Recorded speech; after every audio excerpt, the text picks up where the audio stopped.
कोडेकर कोरोनाचा शिक्षणावर झालेला दुष्परिणाम या विषयावर मी आज जरा चर्चा करणार आहे। आजच्या घडीला देश कोरोना विषाणूच्या प्रादुर्भावाने ग्रासलेला आहे। या काळात सर्वच उद्योगधंदे, व्यापार, औद्योगिक क्षेत्र असे सर्व क्षेत्र सध्या बंद आहेत व ते सर्व क्षेत्र सुरू करण्याचा सरकारचा मानस दिसून येत आहे। तो बरोबरच आहे, पण सर्वात मोठा परिणाम हा आजच्या शिक्षण व्यवस्थेवर झालेला आहे। त्यावरही 14 निर्णय झाले, पण ते बेचिराख होऊन पडलेले आहेत। तारखांवर तारखा पडत आहेत, पण गुण काही दिसून येत नाही। कोरोना आपत्तीमुळे 19 मार्च 2020 रोजी मध्ये शाळा बंदचा निर्णय घेण्यात आला। त्यावर उपाय म्हणून ऑनलाईन शिक्षण चालू केले, पण यातून शिक्षण बाजूला राहून नवीन राजकीय डावाला सुरुवात झालेली आहे। एकमेकांना विरोध करून त्याचा बट्ट्याबोळ झालेला आहे। शिक्षक विद्यार्थी यांच्यातला प्रत्यक्ष संबंध व ऑनलाईन यामध्ये खूप फरक आहे।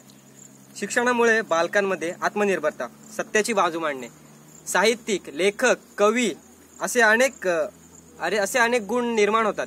त्यातूनच आपल्या व्यक्तिमत्वाचा विकास होतो।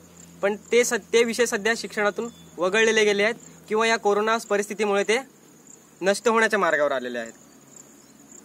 आता महत्त्वाच्या मानल्या जातात त्या परीक्षा व त्यांचे निकाल, यात आपल्या पाल्याने किती गुण आत्मसात केले याला महत्त्व न देता थेट निकालावर पात्र ठरवले जाते। रिलेटेड टू एज्युकेशन तब्बल 14 शासन निर्णय तयार झाले। शैक्षणिक वर्ष सुरू करण्याबाबत मात्र अद्यापही एक वाक्यता नाही।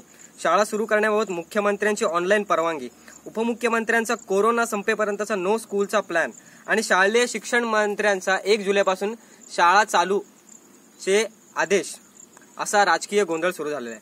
ऑनलाईन शिक्षणाचे दुष्परिणाम असे आहे की मानेचे विकार, मणक्याचे विकार, डोळ्यांवर परिणाम दिसून येतात। परदेशात याचा पार फज्जा उडालेला आहे। याला ह्युमन टचचीच गरज आहे।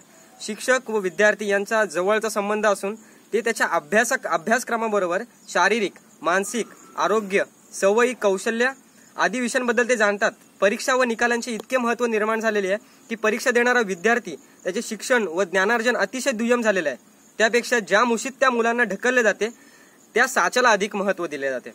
आधीच लॉकडाऊनच्या टाळेबंदीमुळे मुलांची मने सैरभैर झालेली आहेत। त्यातच निर्णायक परीक्षेची टांगती तलवार डोक्यावर कोसळून पडेल की नाही ही विवंचना आम्हाला भेडसावत आहे।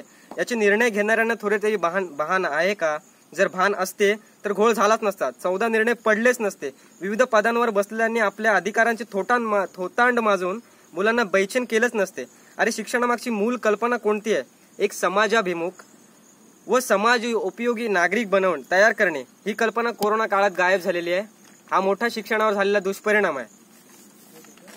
कोरोनामुळे शिक्षण एक सुविधा म्हणून उभारली ती साखळदंड झाली व आमच्यासारखी करोडो मुलं आज ग्रासलेली, निराश, सैरभैर झाली आहेत। मग शिक्षण व्यवस्था कशी असावी याचा मूळच चुकलेला आहे। हे कोरोना काळामध्ये झालेला मोठा दुष्परिणाम आहे। असे अनेक परिणाम व दुष्परिणाम शिक्षणावर झाले आहेत। मग याच्याकडे सर्वांचं दुर्लक्ष आहे, याचीच खंत वाटते। त्यात आलेल्या निसर्ग चक्रीवादळानंतर दुष्काळ 13वा महिना घातलेला आहे। शाळांचं आतोनात नुकसान झालेलं आहे। नुकसान झाल्यामुळे याचे परिणाम मुलांवर झालेले आहेत। मग असह्य झालेल्या मुलांनी दाद मागायची की तटस्थ उभे राहून येरे माझ्या मागल्या करावे याचा अभ्यास प्रत्येकाने आपापल्या दृष्टिकोनातून करणे आवश्यक आहे। असेच काही परिणाम लॉकडाऊनच्या काळात शिक्षणावर झालेले आहेत। धन्यवाद।